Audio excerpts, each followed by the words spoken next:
அவர்களுக்கு மறியல் போராட்டத்தின் சார்பாக நன்றிகளையும் பாராட்டுகளையும் தெரிவித்துக் கொள்கிறோம். மற்றும் இங்கே வருகிற சத்திகோச் மாமா அவர்களே, KKC மாமா அவர்களே, மதிமுக வருகின்ற மாவட்ட செயலாளர்களே மற்றும் மாவட்ட செயலர் உட்பட இளைஞரணி செயலாளர்கள் மற்றும் பொறுப்பாளர் அனைவருக்கும் ஈரோடு மலை மாவட்டத்தின் சார்பாக வணக்கத்தை தெரிவித்துக் கொள்கிறோம். இந்த போராட்டத்தை முதலாக 10ஆம் தேதி அந்தியூரில் மிகப்பெரிய ஒரு போராட்டமாக நடைபெற்றது. விவசாயிகளுடைய ஆதரவோடு மீண்டும் இங்கு மிகப்பெரிய ரயில் போராட்டத்துக்கு வருகின்றோம். இந்த சிவில் மற்றும் பல சிக்கல்களை தீர்க்கவில்லை என்றால் மீண்டும் மிகப்பெரிய போராட்டத்தை ஒன்று கூட்டி செய்வோம் என்று கூறி விடைபெறுகிறேன். நன்றி.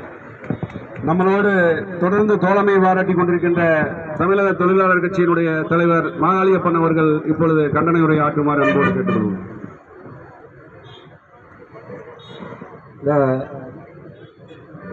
விவசாயிகளுடைய கோரிக்கைகளை வலியுறுத்தி கண்டன ஆர்ப்பாட்டத்துக்கு தலைமையை இறங்கி நடத்தி கொண்டிருக்கிற மாநில துணைச் செயலாளர் மதிப்பு மரியாதைக்குரிய துரைராஜ் அவர்கள் உள்ளிட்டு மாநில இளைஞரணி செயலாளர் சூரியமூர்த்தி அவர்களும் மற்றும் மாவட்ட நிர்வாகிகள், ஒன்றிய நிர்வாகிகள், பேரூர் நிர்வாகிகள், மகளிர் மாணவரணி அனைத்து நிர்வாகிகளுக்கும் இந்த விவசாயிகளுக்கு காலங்காலமாக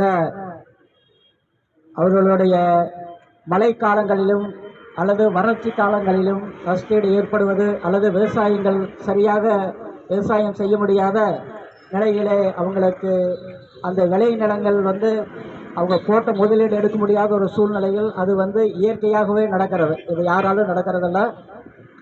உலகத்தில் கல் தோன்றி மண் தோன்றி காலத்திலிருந்து மூத்தகுடியான விவசாய வேளாண்மை செய்யக்கூடிய மக்கள் உலகத்தில் முதல் தோன்றிய தொழில் விவசாயம்.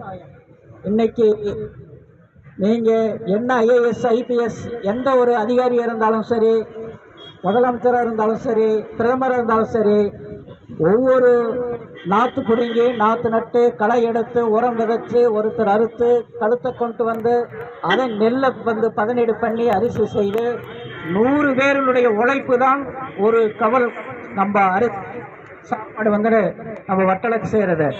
ஆகவே உலகத்தில் எந்த பொருள் வேணாலும் நீங்க பேட்டரி வச்சு கம்பெனி வச்சு உற்பத்தி